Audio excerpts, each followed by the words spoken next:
All right, on this episode of Bowks Talking Bouts, very excited to be talking to an individual who competes at Unified MMA 52, which goes down on September the 8th. And we've got Tim Smith and Tom O'Connor stepping out into the cage in what should be quite the entertaining fight, and great getting to have Tom on the show, and always great getting to talk to him ahead of these great fights and everything. So how's your day going there, man? You having a solid day so far?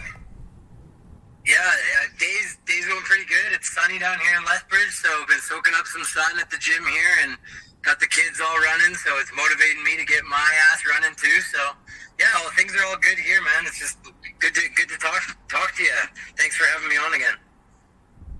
Yeah, always, man, and just great to hear that you're able to get in that good work out there in Lethbridge and everything like that. I feel like it's a gorgeous place around summer and everything like that. So cool to hear that you're able to, get outside and have some fun while you're also getting in good work too.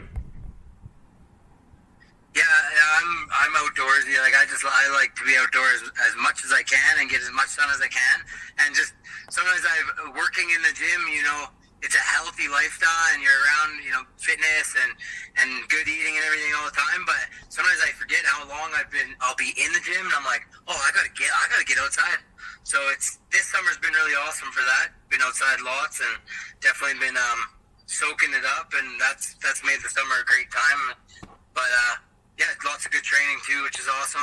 It's been in Alberta and just kind of in general, but Alberta's been real bad for the fires, so it's cleared up a little bit and they've gone down a little bit, so that's really nice too. It's not smoky down here, it's just clear skies, sunny skies. Yeah, well, great to hear things have, cleared up a bit for sure. I mean, when I was living out there, it could definitely get pretty hectic with the wildfire, so good that things have subsided a bit. But curious to get your insights heading into this one, because this bout was supposed to go down, I mean, not quite a full year ago, but I mean, close to it, like late September of last year and everything like that. And I do like that this one's at like 165 as opposed to like the initially scheduled like 155. Like, do you think that almost works out better, this being more of like a super lightweight bout than a lightweight fight?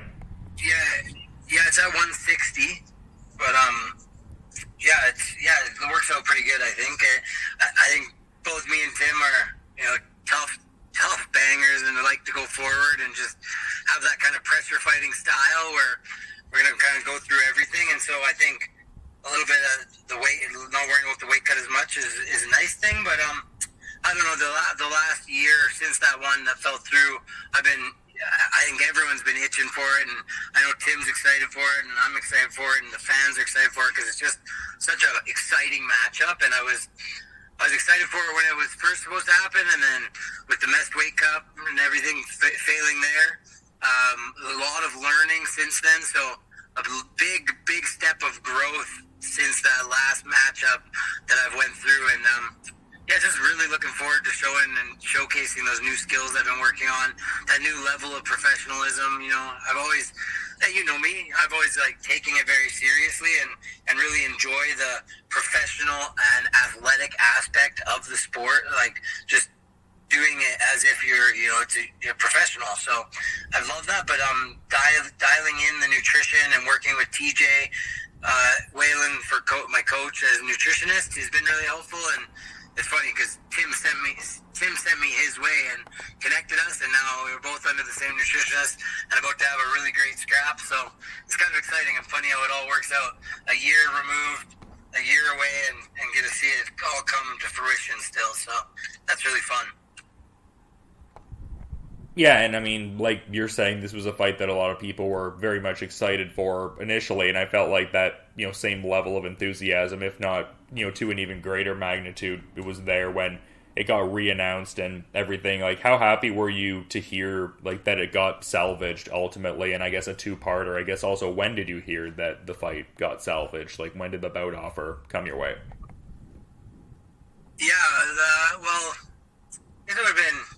It was in the talks off and on since I failed that weight cut, and it was never off the table. I think it just had to line up with the right event for Unified and where it fit for where Tim was at, because I made the mistake, and it's part of the game and learning curve of the sport, but I made the mistake. So really, in that regard, the kind of cards were on his side of the table. He could kind of make what worked best for him, but it ended up ultimately working really good for everyone. I think is like the card is stacked. It's going to be a great night of fights. Our fight finally comes to fruition. It's 160, which is going to be fun, and yeah, I mean, I was, as soon as it was announced that it was salvaged, I was obviously very happy because it's kind of one of those things in MMA where something small like that maybe, it doesn't seem like a big deal to, in the greater scheme of things, can still add weight to it and can kind of paint an image of just what it looks like, that sits on your record, and people talk about that and they wonder about it and there's questions. So September 8th, all the questions going to be answered, and I'm looking forward to that. Yeah, I mean, I definitely think that is a shared sentiment for sure, and it's interesting because we're talking about the great Lethbridge work, and obviously big shout out to Progressive Fighting Academy and Brad Wall as always, but also getting in some Absolutely. Yeah, I mean, incredible space and a great coach and mind in martial arts, but I also noticed getting in some localized Calgary rounds as well, just with this card being in Calgary and getting in work at Dynamic with, I saw you with Matt Crayco at one point a bit ago there. So can you talk about the Calgary work as well that you've been getting?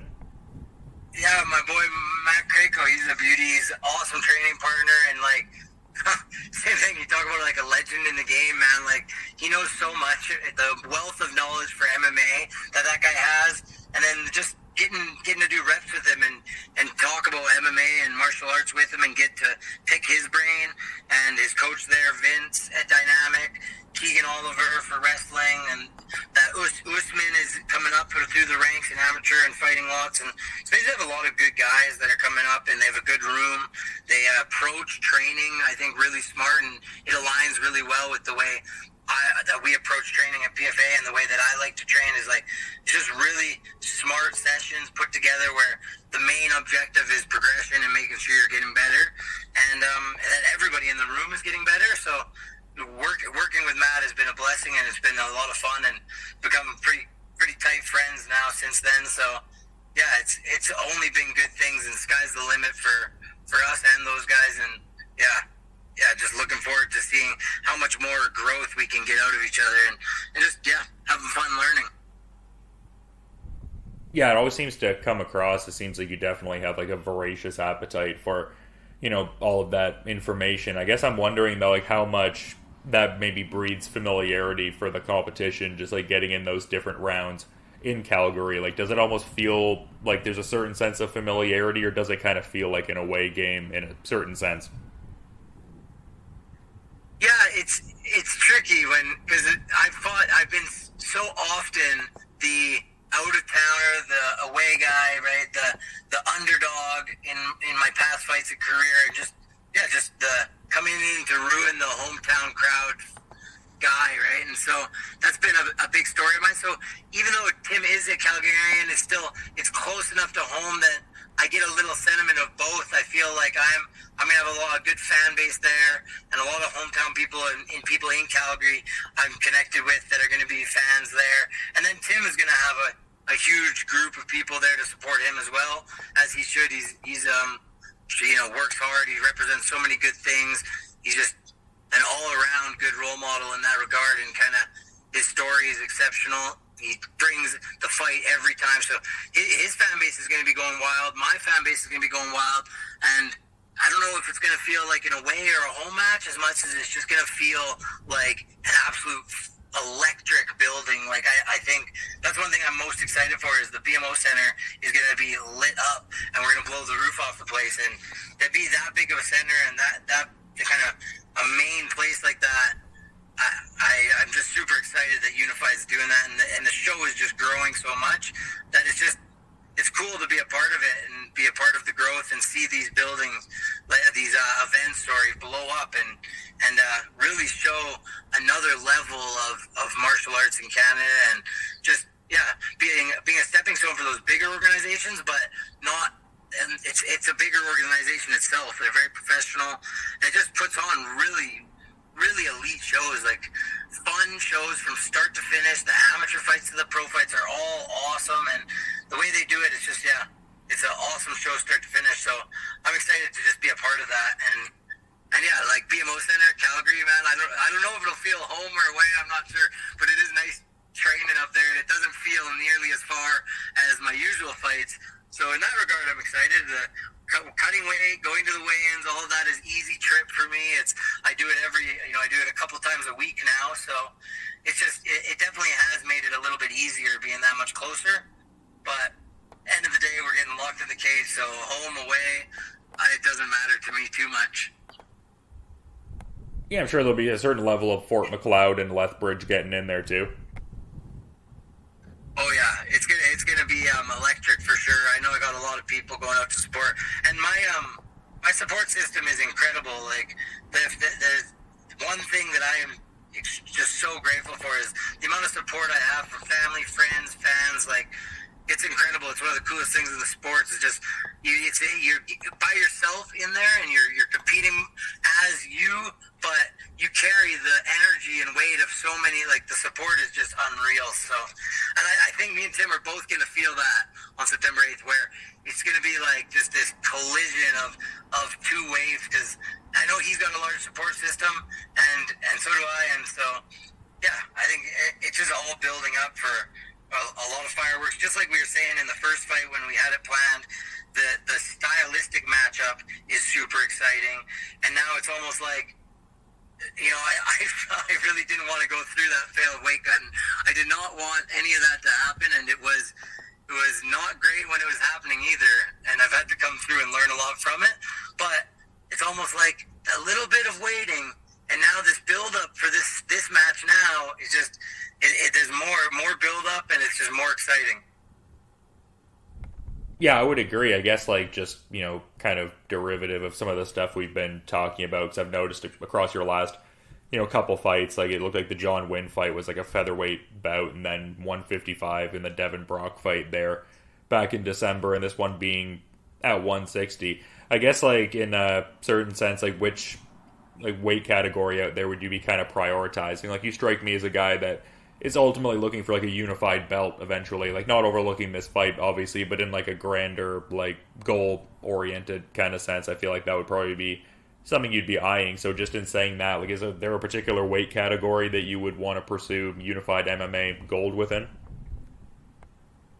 Yeah, absolutely. I'm not looking past this fight at all. All of my energy and focus and every second, every breath is going into September 8th. But yeah, I'm of course looking for a unified title. If that's the next fight that comes up, and I can fight for the 155 or 145 title, I like both those weight classes. And it's funny where I'm fighting. This fight is at 160, but since learning and working with TJ and just taking my entirety of my game to another level, and my lifestyle becoming that 1% more professional, and I'm finding it easier and easier and more what would be the right word? More possible, just easier to make 145 and 155. So both of those are going to be. I'm happy to start working on fighting at 145 and taking over that area, that division as well. So yeah, just either one of those divisions, but this one's at 160, so getting to enjoy some lifting of weights, and yeah, feeling good. Yeah, for sure, and definitely hyper-focused on the immediate task, for sure, and it does seem like this is one that especially fires you up. I mean, I feel like, in a general sense, talking to you, you're always excited for the different fights you have, but just the way you were talking about it even during the initial booking, like you were talking about just the wealth of experience he has as like a former unified lightweight champion, and just like the myriad of different fight types that he's been through, like tactical bouts, dog fights, etc. So it really just seems like a fight that could go any number of directions, and that would probably be stimulating to you in like an adaptable, like creativity kind of sense, I would think. Absolutely. The fights like this is the whole reason I love the game, and the reason I am so passionate about training is I train because I love martial arts, and I've fallen in love with the whole lifestyle of martial arts and excelling in that. And so at the end of the day, what we're trying to do is challenge what we do in the gym and what our skill sets are and our knowledge base and creativity. Like you said, like that's what I'm trying to do, is find competitors and opponents that are going to challenge that and bring the very best out of me. And I want to compete with the very best. And Tim is just an awesome opponent for that. He's been through every type of fight. He's had highs and lows in life. He's more motivated, in better shape, more driven than he's ever been. So, he's the kind of guy too that he's not going to quit for a single moment. He's going to be in the fight from start to finish and until I finish him. So it's just an exciting fight for anyone that's wanting to be a fighter. And I'm looking forward to being able to showcase all the new work and all the new skills I put in. But at the end of the day, it's about adaptability and being able to, take what we do in the gym and actually make it work on that night and put everything together under the lights. So I'm super, it's definitely a fight that I've been waiting for and I'm super excited about just because it is so challenging. It is a good fight. And the way you worded that is kind of curious. I'd be interested in getting you to, kind of expound upon that a bit more. Just talking about, like, how much he's going to be in that fight, like, up until you end up breaking him. Like, it seems like large in part, like, the pressure and pace you put on these guys. Like, obviously a tremendous amount of technique there for sure, but just it seems like you really break these guys with the pace, and especially evident in the last couple with the back-to-back wins coming from, consecutive third-round finishes. Is that almost how you visualize this fight going? Like, do you see it being like a similar kind of like pressure-heavy, finish in the third round, like break him just through force of effort from what you're putting out there, I guess? Yeah, like you said, he's tough and he's not going to go anywhere, right? So he's going to be there from start to finish. And when I finish him, it's whether it's at the start of the first, second, or third, I don't know. My game plan is always the same, and it's just coming out with that grueling style of pressure and just like a crashing wave upon you over and over. You can't catch your breath.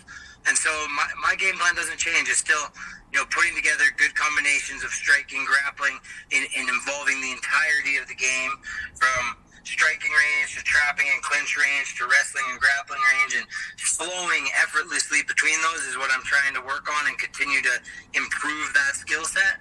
So none of that changes. I still want to just keep putting the pressure on and just show improved skills, improved sharpness, improved discipline. But at the end of the day, the strategy, the game plan, it's the same. It's just break him down until he can't keep up. He can't keep up with the speed. He can't keep up with the techniques, and let him, kind of start to fall apart under the pressure of my game. Yeah, I mean, it just seems like you're raring to go. I mean, understandably, with this being like your first one of the calendar year and everything like that. And I mean, I imagine you've accrued a tremendous amount of skill since that aforementioned Devin Brock fight in December. So yeah, it just really comes across like the focus and the excitement here, man. Yeah, that's the best way to put it. Is I've been in the lab. I've been working tirelessly on just making sure everything is sharper, more disciplined.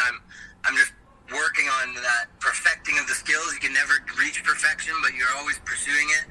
So that's what I've been doing in this. It's not in MMA. There's no such thing as an off season, but in the time between my Devin Brock fight and this fight, I've been constantly working on skills. So yeah, I'm just excited for it all to come together on the 8th, and against a tough opponent. And both of us are in a really good spot career-wise, where this fight is a good explanation point to just put a statement out there for the whole division, the whole country, just MMA in general. Is like there's a lot of momentum to be built off of this fight, and I'm looking forward to just grabbing it and running with it. Yeah, you're ready to tap into the monkey man persona again? Oh, yeah. Full ape mode. We're going full ape mode for this one, Dill. Absolutely.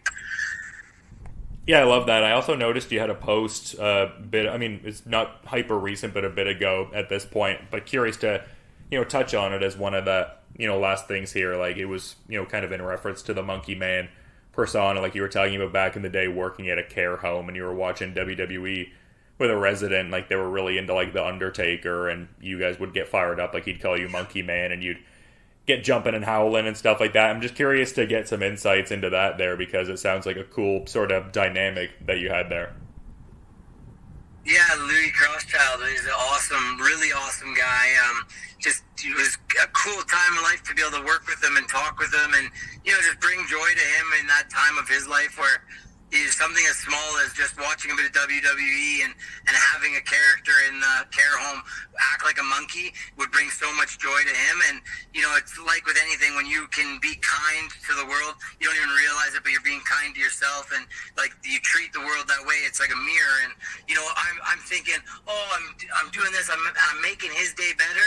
And little did I know it, every single time that he'd smile or laugh, Monkey Man, my day was getting better. So really, it was all him. Like he started the whole Monkey Man persona really just by us goofing around together. It just kind of just happened organically, and from there on, I just carried it out. And I'm a big animal guy. Like I like animals, and was a Steve Irwin fan as a kid growing up. I loved Steve Irwin. I was obsessed. So when it was with the monkeys, like I've ran with that ever since, and I've always been a huge fan of chimpanzees, gorillas, apes in general. I love that species, just the monkeys. And every time we go to the zoo, is my favorite animal to check out. And so it all kind of just paired out perfectly. But then the climbing in the cage, acting like a monkey around all the kids think it's funny and laugh at it. And it just, I think, is a good mentality of like, for me, why I do MMA is, yes, I'm a professional. And yes, it's my job and my career, but I'm grateful that I get to do something I'm passionate about and I love. And that's what the monkey brain, kind of one of my logos for my gear is. And part of my persona, the monkey man and monkey brain. And those things are just about, you're a person and you treat people right and you do all the right things, but you also make sure you have fun. And that's the monkey aspect is, go out there and have fun. When you're doing MMA, you get the privilege to compete in the octagon. I'm lucky to get the privilege to compete on the unified stage and have such an awesome place to show my skill set. So because of that, make sure I'm out there having fun. And to me, the monkey is just a great reminder of that. I get to cheer kids up, climbing on the cage, pounding my chest, making monkey sounds. And it kind of gets me in a good state of mind to just, hey, you doing this because you love it? Have fun with it. No, I love that, like, just, magnitude of detail. It really does make a lot of sense that it would inform those different areas of what you're doing, too. And, I mean, just, great, mentality overall, just wanting to treat people well in general and everything like that. So I really appreciate that, man. But just in being mindful of your time and everything as well, Tom, I mean, it's always great getting to have you on and talk to you, but just curious if maybe there's, like, a final parting thought you'd want to add as we're just, sort of wrapping up here, man. Yeah, well, first of all, thanks for having me on. It is always great to talk. I know the schedule for everyone is busy, but that MMA schedule, interviews, and just putting all that together that you do, I'm sure it's busy for you as well. And so, yeah, I appreciate you having me on, first of all. Second of all, just all my team and sponsors and family and friends, like everybody that puts in so much time and effort to support me and show their support and be there, and that's a big thing. It's incredible to have that, and I couldn't do this.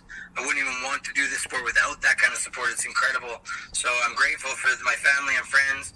Progressive Fighting Academy, hard training with Trevor Hardy. He's always been a big part of my foundation. He's who's really started me out with my foundation of martial arts. So I'm grateful to him and everything I learned from him. Scott Ward, my jiu-jitsu coach. Connor Derry, he's always working with me. Brad Wall, of course. The guys at Dynamic MMA, any of the guys at CMC, Canadian Mixed Martial Arts Center, that have worked with me and are always working with me, getting to work and do reps with Jordan Mean. And those guys, it's just always awesome. The current champ, Majed Hamo, getting to work with him all the time is the same thing. Just so grateful to have all those guys in my corner and be able to work with them and learn and push each other. So, at the end of the day, grateful for them. And then a couple sponsors I'd like to thank for this one, because same thing, I can't do that without their support, is Merge Mortgages. Jared at Merge, he's really helped me out, so reach out to him. He's out of Lethbridge. Frontline Towing, longtime sponsors. Southwest Flooring, really appreciate them jumping on and being part of the team. Yeah, all of those guys have been absolutely awesome. Yeah, I'd love to hear it. Hopefully many more on board to come. And I mean, like I'm talking about all throughout this chat, always fun watching you fight. And this Tim Smith fight, very happy that it was salvaged like we're talking about. And yeah, definitely counting down the days until Unified MMA 52 and September 8th. And all the fistic fireworks and everything. So thanks for the time and insights, man. Great chat as always, and you just have a good rest of your day, Tom. Thank you. Oh yeah, it's gonna be lights out. Everybody tune in September 8th, Unified 52. Let's go. Yeah, I'd love to see it on UFC. That's awesome. Yeah, I'd love to see it on UFC Fight Pass if people aren't in the immediate Calgary area, so lots of great options. But yeah, thanks so much, man. You have a good rest of your day, and very excited to peep this fight when it goes down. Absolutely, sweet. Thank you so much. Have a great rest of your day as well.